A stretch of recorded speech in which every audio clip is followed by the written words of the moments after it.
This is the spreadsheet where you can or you can use it to track your cost and down to your conversion and payback period. I'm going to explain step by step what do you need to do in order to track your revenue or return on investment after you spend money on advertisement, or at least get some visibility, or you can do some simulations to know when you reach your point of profitability with your app. So yeah, I took an example of spending of $50,000, but we can reduce it to a more reliable, more realistic number. I'm gonna say that I will spend $10,000 over, I don't know, over 12 months or whatever, but it's a total budget of $10,000, and I know that the cost per click. So here, let's say my plan is to get, I don't know, 5,000 clicks. So if I have a CPC of $2, so it depends if I need more clicks and keep my CPC at 167, and then I know that 90% of the clickers will view my page. I have this number from experience, so around 90% of clicks will convert to a listing view in the App Store or Google Play. And then let's say this number is you get this number from your App Store Connect, assuming that you do 40% of conversion rate. So 40% of the people that will view your page will download the app. So up to 5,400 viewer, you will get 2,160 downloads. So that will bring your cost per download to $5, which is too much. You need to improve your conversion rate or reduce your CPC. This is so reducing the CPC. Maybe you try to update your creative, and increasing your conversion rate. Maybe you try to improve your description, app title, screenshots. So either you work on top level, which is marketing side, improve your CPC, or bring down the cost per click, or work down a bit down in the funnel, which is the listing of the app with the description, screenshots, and the title. And then we have so this is a very expensive cost per download. Let's try to simulate. Maybe if we get 8,000 click and bring down the CPC a little bit, you have a cost of download of $3. So let's try with a 9,000 click. Still 10,000 click. So if we bring the CPC to $1, we will have a cost per download of $3. So we need to push further. So you need to bring your cost per click to 60 cents to get your cost per download to $2, or at least increase your conversion rate, for example, to 2% to 50%. As you can see, when I increased the conversion rate by 10%, I lowered my cost per download. So this is the game. Either you download, you decrease your cost per click, or you improve your conversion rate for the listing, or do both to keep improving your cost per acquisition. Now we hit the line number 8, which is your paywall conversion rate. How many people will opt into your trial or pay for your subscription? Here I took the 30%, which is it's a good average.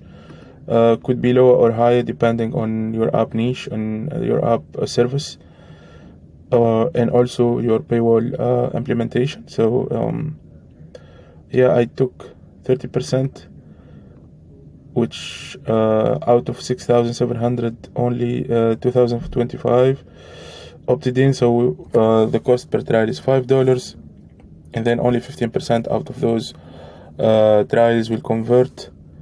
We end up with 300 paid user. Let's say, assuming that you have a cost per paid user. So this is a calculated value, which brings our cost per paid user to $33. And average revenue per paid user per month is $25. You can update this value based on your estimation or your real data coming from your App Store Connect or your, for example, revenue cut or conversion or app ad, depends on what you are using. So here I know that if I have average per revenue, I can do $9,000 right away, like after when those trial converts, I will get $9,000. So here we are a bit close to our what we spend. Let's say we want to wait for the second billing, which is the first billing after the trial billing. So here 9,000 we invoiced them right after the 3-day trial or 7-day trial, and then after D30, which is 1 month later, let's say you invoice monthly, only 60% of the paid user left, so 40% cancelled, 60 left to be invoiced next month. So here we have, based on our retention of D30, which is day number 30, we know it's 6% will stay, and this data you get it over time when you start collecting data from your app. I will show you later videos on how to see this value exactly, how much is this 60% in your app. So assuming that 60% will stay, I see that I will get an extra $5,000, which bring me to the point of profitability. So after trial, I know it's not possible, so it's shy 10,000. And if I wait another month after invoicing a second time those users, I will be profitable. And I keep adding values like D60, like 2 months of subscription, 49% of people stay. I will invoice an extra 2,700, almost 700.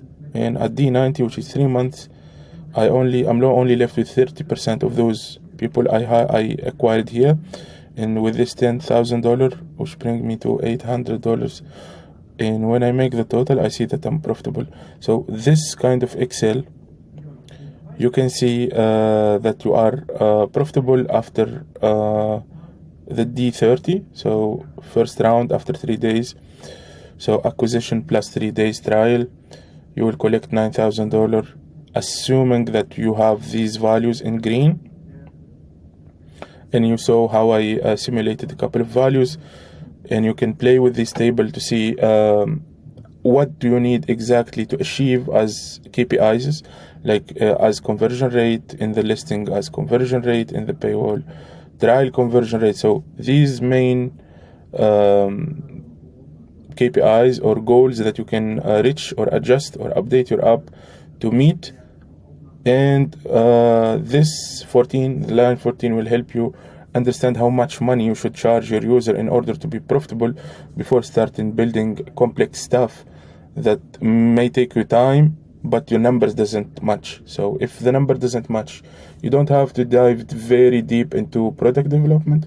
You need to align the numbers first, and then you start improving your product. So this table will help you massively on estimating how long is your payback period. So as explained here, write your questions in the comment section, and I will do my best to answer them. And if you need more videos about this kind of numbers game in the world of SaaS in mobile apps, let me know in the comments, or simply join the private community. The link is in the description.